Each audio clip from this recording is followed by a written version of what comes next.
Hello and welcome. Today we're starting a new course called Starting Economics, and this is the first PowerPoint about it, which is called What is Economics All About, Part 1. So, what is economics? Is it about money? Yes. Is it about business? Yes. Is it about getting rich? Not really. Is it about choices? Yes. Mostly choices about money, but sometimes about other things too. Okay, what kind of choices? Well, what shall we produce? What shall we make? How many of them shall we make? How shall we make them? Who will get them when they are ready? How much should they cost? So here's an example. You are here today learning about economics. Is that an economic choice?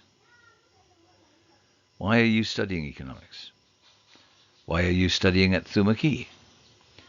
Why are you studying at all? What would you be doing if you weren't studying? Maybe helping your mother or planting or picking corn. So you have chosen to be here today. What do you think will happen because you are here? You or your family will have less money, the money that you could have earned picking corn. Your mother will have less help cooking, cleaning, bringing up your siblings. So why? First question, you have given up the chance to earn money today from picking corn. What do you expect to get from doing that? And the answer is education. Okay, so far. Second question, how will education help you? And the answer is, it will give me a job where I can earn more money than picking corn. Yeah? Anything else? Yes, it will widen my view about how the world works and improve the decisions I make about money, about myself, and about my family. Okay, question, how will it improve your decisions? And the answer, because I will be able to consider things about the situation that I would not have thought of if I had no education. So, summary so far. You are here to get education. You have chosen this school because of its reputation and because of the subjects it offers for you to study. This is an investment decision. Investment is when you do without something now because you expect to get something better in the future. So you and your family are doing without the money you could earn for 5 years while you study at school. The something better in the future is that you will earn more money when you get a job, and also that you will make better decisions about all sorts of things in your life. So, investments. We can look at this investment in money terms. Let's say you work at agriculture for 5 days a week and for 50 weeks every year. If your rate of pay is 150 baht per day, that comes to 37,500 baht for a year. If you spend 5 years studying at Thumaki, you will be giving up 5 times 37,500, and that comes to 187,500. So the return, which is what you get back from the investment. So let's now guess that you leave Thumaki and get a job, and you will be paid 300 baht per day. So every day you will earn 150 baht more than picking corn. So it will take you 1,250 days, which is 187,500 baht that you gave up, divided by 150 baht, you get extra every day you work. And 1,250 working days comes to between 5 and 6 years. So here we have a picture year by year of what will happen with the money if you go to school. So we are saying you start your Bachelor of Liberal Arts at the age of 19, and you get no money for 5 years. So that is column 3, salary if you go to school. If you do agriculture, the year when you're 19 years old, you'll get 37,500. The next year, the same, and so on until by the time you get to 23, you have earned 187,500 from agriculture. If you went to school, you have earned 0. Then when you're 24, you've graduated and you've got a job that will earn 71,000 baht per year. So you start, your total column for the salary if you go to school starts to climb, 71,000, 142,000, and so on. The total column if you do agriculture also continues to climb by 37,500 per year. When you're 28 years old, the total if you went to school is 355,000. If you did agriculture is 375,000, so agriculture is still ahead. But when you get to 29 years old, the total if you went to school is 426,000, and if you did agriculture, it is 412,500. So for the first time, when you're 29 years old, the total money that you've got since the age of 19 by going to school is bigger than by doing agriculture. But that's not the end of the story. After the 5 to 6 years is finished, you will still be earning 150 baht per day, more than if you didn't get any education. So let's guess that you work from the age of 24 to the age of 50. That's 26 years. So over that time you get 150 baht per day times 5 days per week times 50 weeks per year. So you get 37,500 baht per year, more than you would do from agriculture.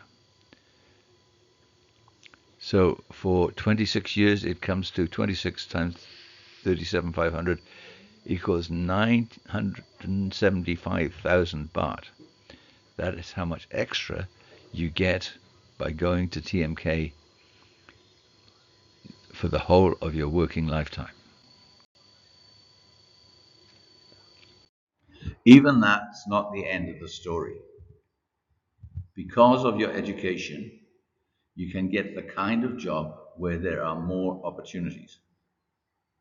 So after you've been there a little time, your boss may ask you to do a more complicated job and increase your wages because of it. That would never happen if you were doing agriculture. Your boss may pay for you to get further training, which would be education for that particular job. He might send you on a computer course because he wants you to do spreadsheets for him. You have shown your boss that educating you is a good investment. So he or she will educate you more for the exact things that they want you to know for your job. And as your education grows, he or she will ask you to do harder jobs and pay you more. Now we're going to look at the economic ideas in this story. The first one is opportunity cost. This is a way of looking at a decision by looking at the best alternative that you did not choose. What would you have done if you didn't do the thing you chose to do? It doesn't have to be about money. So, question. In the earlier example, what was the opportunity cost of getting education? And the answer, you couldn't help on the farm or with looking after your younger siblings. Here's another example. You choose to get up at 5 a.m. You could have got up earlier. The benefits of that would be that you had time to wash your clothes before school. The disadvantage would be that you would be sleepy in economics class. So the opportunity cost of getting up at 5 a.m. is that you don't have time to wash your clothes. There's no money involved in this decision. Now we're going to look at an economics term called investment. This is the idea that you give up something today to get something better later. Again, it doesn't have to be money. So if you decide you want to improve your garden for growing vegetables, you might dig the soil deeper, and you might save all your kitchen and waste from your cooking food to make compost fertilizer. No money, just extra work for you. In the case of your education, the investment is the money that you could have earned. Return. This is the economics word for what you expect to get back from the thing you gave up, the investment. In the earlier example, what you expected to get back was better vegetables. Now we're going to look at comparing investments. So we have two alternative investments. We have to decide which one we will follow. We looked at how long it would take to get back the money you went without, or the money you used to get the benefit. In the example about you going to school, it was about 5 years. This is called the payback period. And this is one of the ways used most often to decide between two competing investments. So here's an example. You own a business making hot dogs for students. You have to choose between buying two different electric fry pans. A red one that costs 600 baht or a silver one that costs 400 baht. Your business makes 40 baht profit every day. So the payback period for the red one is 150 working days. That is 600, the price, divided by 40, which is the profit per day. The answer is 150.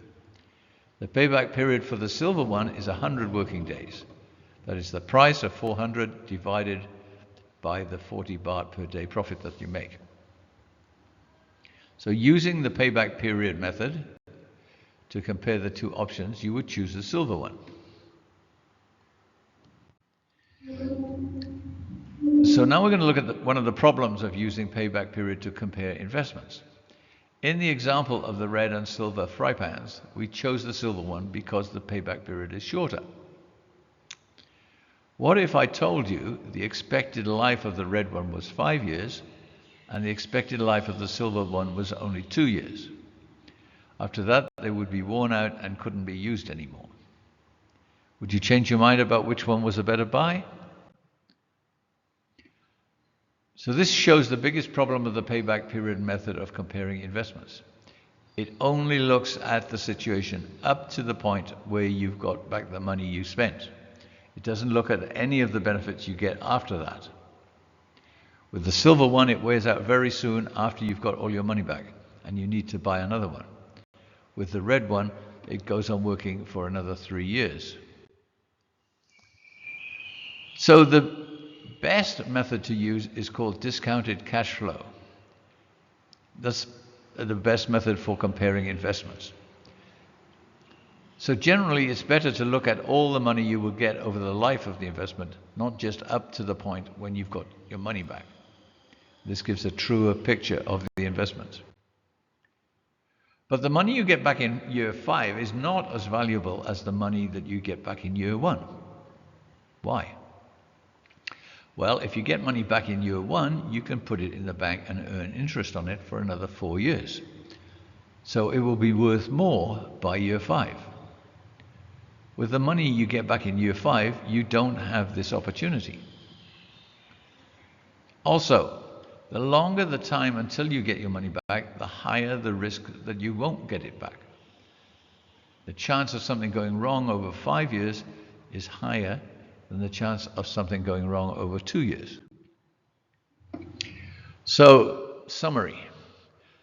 Discounted cash flow, or DCF, where every payment is adjusted for how far in the future it is received, is the best method. But it's a lot of work to calculate it. You need a computer. Payback period is quick and easy to calculate.